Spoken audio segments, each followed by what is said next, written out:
오토스토어는 면접당 처리 속도가 가장 높은 자동 입출고 처리 시스템입니다. 저렴한 비용으로 고도의 자동화 시스템을 즉시 접목할 수 있습니다. 오토스토어 한국 공식 파트너 아세테크로 문의해주세요.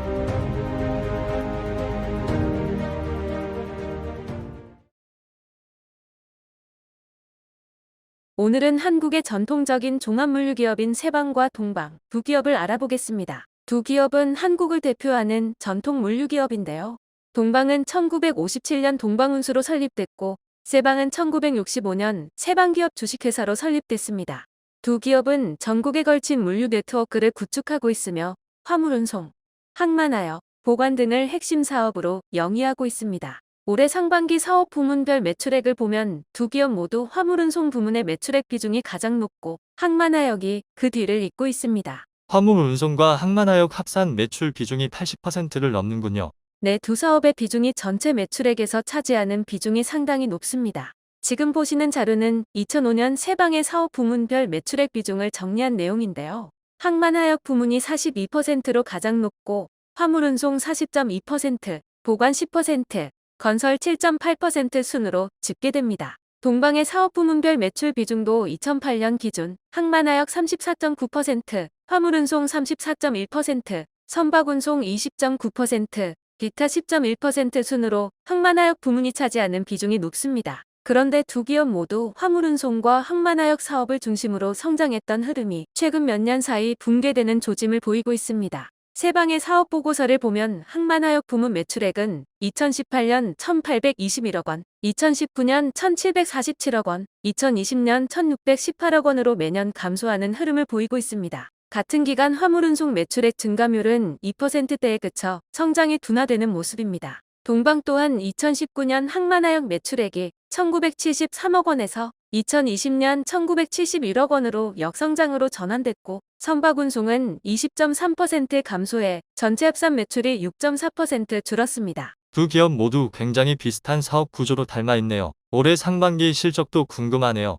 올해 상반기 성적표도 우울합니다. 세방의 반기 보고서부터 보면 화물운송은 전년 동기 대비 18.9% 줄었고 항만하역도 0.4% 감소했습니다. 전체 사업 부문의 합산 매출액은 전년 대비 31.2% 쪼그라들었습니다. 동방은 화물운송 부문이 소폭 증가했으나 선박운송이 53.7% 줄어 전체 매출이 7% 감소한 2,849억 원으로 역성장을 기록했습니다. 같은 기간 경쟁사들의 성적표는 어땠을까요? KCTC의 올해 상반기 매출은 30.9% 증가했고 CJ 대한통운과 한진도 모두 플러스 성장을 기록했습니다. 특히 지난해 동원로엑스 매출은 무려 58.1% 증가한 9,389억 원을 기록했습니다. 매출 5천억 원대에서 단숨에 1조를 바라보는 규모로 성장한 겁니다. 경쟁사도 어렵다면 코로나 영향이나 산업이 전체적으로 어렵다고 평가할 수 있겠지만 지금은 세방과 동방 두 기업만 성장이 정체되어 있는 모습이네요. 그렇습니다. 그런데 사실 두 기업은 한국의 제조기업들이 세계로 뻗어나갈 수 있는 대동맥의 역할을 하며 한국 물류산업 발전에 기여한 바가 크고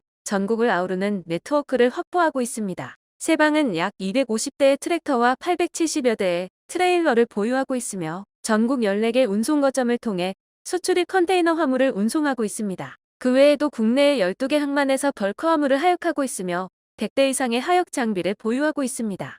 동방 또한 전국 주요 항만의 22개 지점을 개설해 컨테이너 화물과 각종 벌크 화물에 대한 도어-투-도어 일괄 운송 체계를 구축하고 있으며 하역과 보관, 운송을 아우르는 복합 일괄 운송이 가능합니다. 두 기업이 보유한 전국의 인프라와 그간 축적한 노하우는 훌륭한 유무형의 자산으로 평가됩니다. 그럼에도 성장이 둔화되는 이유는 내수시장에 집중해 성장의 한계에 직면한 것으로 평가됩니다. 또한 변화하는 유통과 글로벌 물류산업의 트렌드 변화를 읽지 못해 사업의 포트폴리오를 다각화하지 못한 부분도 아쉽습니다. 예컨대 동원로엑스는 콜드체인 부문에서 강점을, CJ 대한통운은 택배와 풀필먼트 사업에서 활약하고 있습니다. KCTC도 소화물 사업을 확대하는 등 시장의 변화하는 흐름을 읽고 사업 구조에 변화를 주고 있습니다. 물론 두 기업도 새로운 신사업에 집중하며 변화를 도모하고 있습니다. 세방은 경기도 안성 수도권 3센터를 중심으로 풀필먼트와 콜드체인 서비스를 제공하겠다는 구상을 밝혔습니다.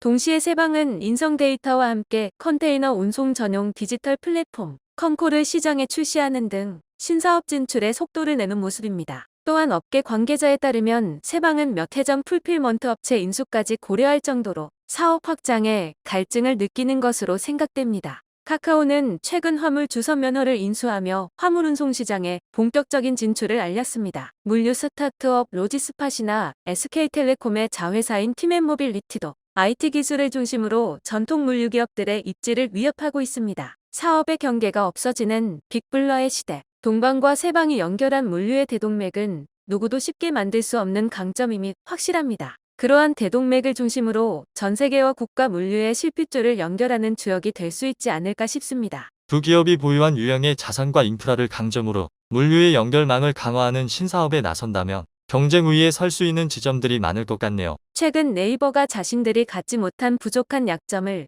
인수합병이나 자본동맹을 통해 강화하는 모습은 물류 산업에도 시사하는 바가 큰 것 같습니다. 동방과 세방이 자신들의 강점은 더 살리면서도 새로운 신사업 진출과 함께 약점을 보완하는 물류 연결의 완결성을 만들어 나갈 수 있는 방법도 다양한 방식으로 열려있지 않을까 싶습니다. 오늘 준비한 내용은 여기까지입니다. 끝까지 시청해 주셔서 고맙습니다. 고맙습니다.